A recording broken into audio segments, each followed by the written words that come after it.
Thank you for being with us. Our top story tonight, the Biden administration brings its abortion expansion efforts to the Heartland. Vice President Kamala Harris made a trip to Des Moines, Iowa today.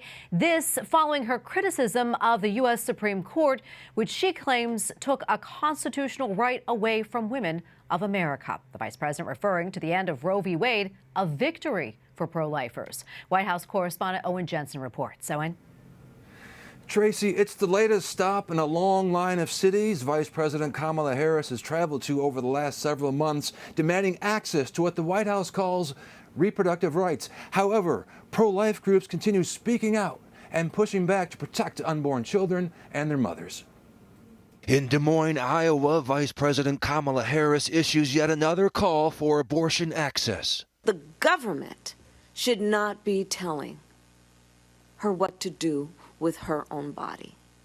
The vice president going on the attack as well. There are attorneys general around the country, including here, who are attempting to tell pharmacies to not dispense abortion medication.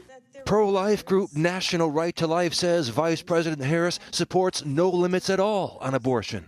Her position is that there should be no legal protections for unborn children at any time during all 9 months of pregnancy for any reason. While the Biden administration pushes hard for drugs like mifepristone to end pregnancies, Carol Tobias has this message of encouragement for pro-lifers. This is going to be a long battle, but pro-life people are used to that. We've already been fighting for 50 years, so we're certainly not going to just give up and walk away now.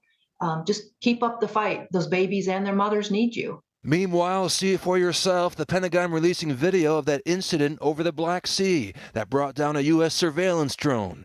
The Pentagon says a Russian fighter jet dumped fuel on the drone before the warplane clipped the drone's propeller in international airspace, leading to its crash. And in the White House press briefing room, clearly, we do not seek armed conflicts with Russia. We maintain direct lines of communication for reasons like this to minimize risk of escalation. Meanwhile, two U.S. allies, Japan and South Korea, holding a highly anticipated summit, agreeing to resume regular visits between their leaders and rebuild ties.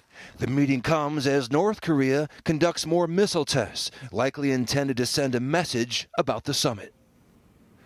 The U.S. says it strongly condemns North Korea's missile test, calling it, quote, a flagrant violation of multiple UN Security Council resolutions. Now back to the National Right to Life. They also told us today, quote, the Supreme Court last year with the Dobbs versus Jackson case did not take away any rights. They restored the ability for American people to protect the rights of unborn children. At the White House, Owen Jensen, EWTN News Nightly.